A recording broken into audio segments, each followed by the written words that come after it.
Guys, may magandang balita nga po kung ibabalita sa inyo, lalong-lalo na po sa lahat ng nagmamahal, sumusuporta kay Bimby Aquino Yap. Yes, mga kaparokya, ang pag-uusapan po natin ay patungkol sa magandang balita para kay Bimby Aquino Yap. So guys, kahapon nga po ay hindi po tayo nakapag-update ng ads count ng Eatbulaga, even yung prizes given nila, sapagkat kahapon nga po ay may malaga nga po tayong pinuntahan at yun nga po, hindi po tayo nakapanood ng live episode ng Eatbulaga kung kaya't hindi po natin na-save ang ads count ng nasabing noontime program. O sa lahat nga po guys ng ating viewers, mga legit Dabarkads viewers natin dito, kung alam nyo po ang naging ads count ng Eatbulaga kahapong episode, please paki-comment naman po guys para bukas po ay mai-update ko po kayo. Dahil wala po talaga tayong na-save kahapong episode. Pero ngayon guys ay meron naman po tayong na-save dahil nakapanood naman po tayo ng live episode ng Eatbulaga ngayong araw. At kanina nga po guys ang celebrity guest ng Eatbulaga, kumbaga yung opening performer ng Eatbulaga ay yung Hitmakers, yung kumanta ng Oh Baby na ni-revive nga po ng The Singing Queen. At of course, present nga po guys sina Singing Queen Casey, Singing Queen Jean at Singing Queen Sam. At kanina nga po ay bumisita rin po sa barangay si Marvin Agustin for the first time guys. Ay ngayon lang po natin nakita na sila yan napanood si Marvin Agustin sa Eatbulaga. Kumbaga parang dumaan po si Marvin Agustin sa sugod bahay at ito po ay kung saan nasa Taguig po sila. But anyway guys, ibabahagi ko muna sa inyo ang papremyong ibinigay ng Eatbulaga ngayong araw po. So sila po ay may total na 174,000 pesos. Sa 174 guys, 30,000 dito ay sa The Age is Right. 104,000 pesos naman po para sa sugod bahay sapagkat ang umami nga po ay nakapamahagi ng 11,000. Ang oro po ay 23,000 at ang ibinigay nga po ni Bossing sa winner ng sugod bahay ay 50,000 pesos plus 20,000 para sa mga nakapila with a total of 104,000 pesos. Samantalang sa Gimme 5 guys ay may 40,000 pesos. So hindi po nakasagot guys ang naglaro sa jackpot round ng Gimme 5 dahilan kung bakit 40,000 pesos lamang po ang naibahagi sa nasabing segment. So again, 174,000 pesos guys para sa Eatbulaga. Sayang guys, kung nasagot ang jackpot sa Gimme 5 ay malamang mas mataas pa po sa 174,000 pesos ang prizes given na ibinahagi ng Eatbulaga. Most likely guys ay more than 200,000 sana guys ang papremyong maibibigay ng nasabing noontime show. Samantala guys,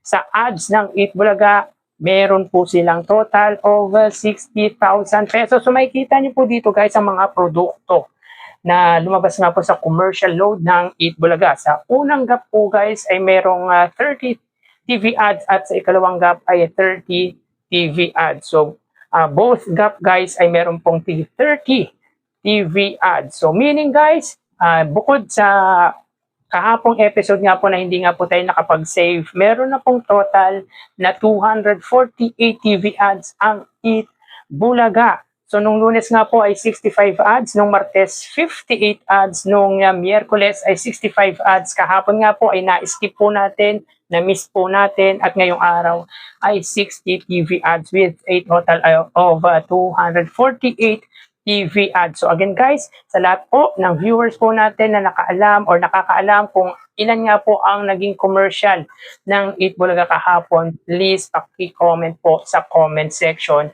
at ibabahagi po natin or i-update ko po kayo para bukas. So yun nga po guys, isang magandang balita nga po ang nangyayari sa buhay ni Bimby Aquino Yap. Kumbaga blessings nga po ang dumarating or sunod-sunod nga po na blessings ang dumarating kay Bimby dahil bukod nga po sa pagiging guest host Sana nga po guys ay maging regular na nga po si Bimby Aquino being a host na po ng Eat Bulaga ay unti-unti na nga pong na-establish ang tambalan po nila ni Riza May Dizon at marami nga pong nagmamahal guys sa tambalan nila na kung tawagin nga po ng nakararami lalo na nga po yung mga nagmamahal sa tambalan ni na Riza May Dizon at Bimby Aquino na maybe ay ito nga po may pasilip sa kanyang Facebook account si Bimby na kung saan ay meron niya pong nilulutong endorsement ang anak nga po ni Miss Chris Aquino. At ayon dito guys ay first time endorsement being an adult na po para kay Bimby Yap.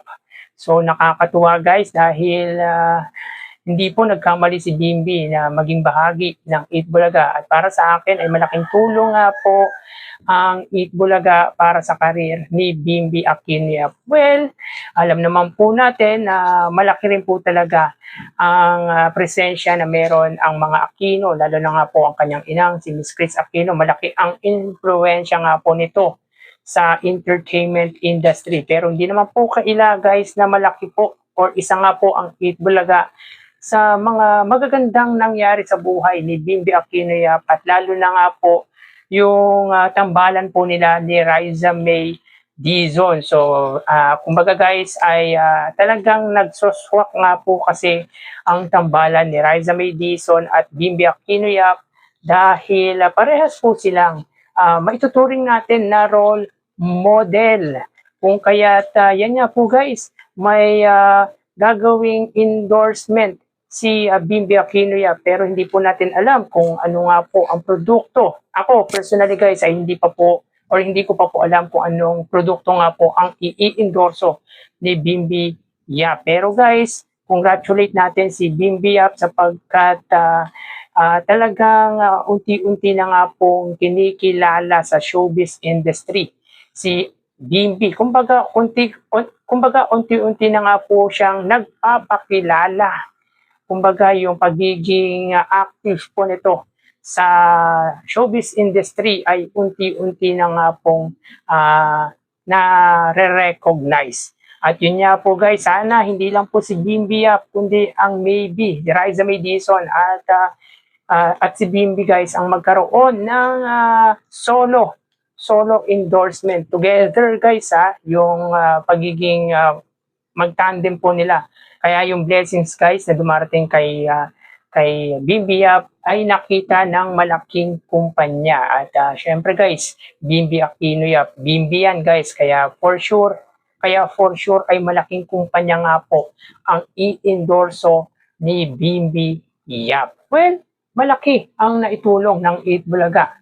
Malaki rin po ang naitulong ni Riza May Dizon para mas lalo pa nga pong kuminang ang karera ni Bimby Yap. Pero aside from that ay malaki rin po talaga ang influensya na meron ang kanyang ina na si Miss Chris Aquino. Well, ang nakakatuwa kasi dito guys sa tambalan ni Bimby at saka ni Riza May Dizon ay parehas po silang role model. Bakit ko kanyo nasabi yan guys? Dahil si Riza May Dizon ay breadwinner sa kanilang pamilya. Samantalang si Bimby Aquino hindi man po siya yung breadwinner sa kanyang pamilya or sa kanilang pamilya. Siya naman po ay nagre-represent ng isang kabataan na talagang nagmamahal sa kanyang ina. Yan yung mga isang mabuting halimbawa na hinahanap guys ng isang malalaking kumpanya. Kumbaga guys, si Bimby tayong mga ordinaryong tao, lalo na yung mga ordinaryong bata, na instead na naglalaro, nag-aaral, at nag-i-enjoy sa buhay, si Bimby Aquino guys ay mas piniling alagaan at arugain ang kanyang ina nang dahil nga po sa nagkaroon nga po ito ng sakit. Maganda nga pong balita guys dahil unti-unti na nga pong naka-recover si Miss Chris Aquino. Pero hindi naman po alintana sa atin lahat guys na kung paano alagaan ni Bimby ang kanyang inang si Miss Chris Aquino. Kitang-kita natin yung pagiging mapagmahal sa ina, marespeto sa kanyang kapwa, very humble at approachable guys si Bimby Aquino Yap. Bagay na hindi po natin inaasahan sapagkat alam naman po natin na mayaman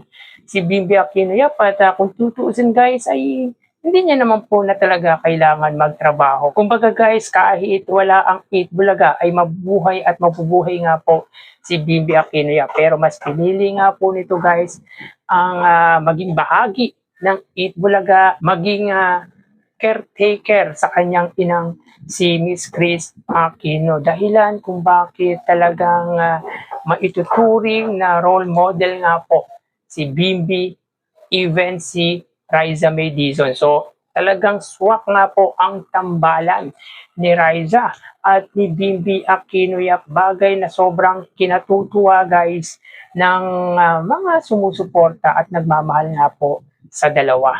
Kaya magandang balita po ito guys para sa lahat ng mga legit Dabar Cats na talagang nagmamahal nga po kay Bimby Yap and of course kay Riza May Dizon. At hindi naman po natin babaliwalain ang ama ni Bimby na si James Yap. Dahil si James Yap guys, humble din po talaga.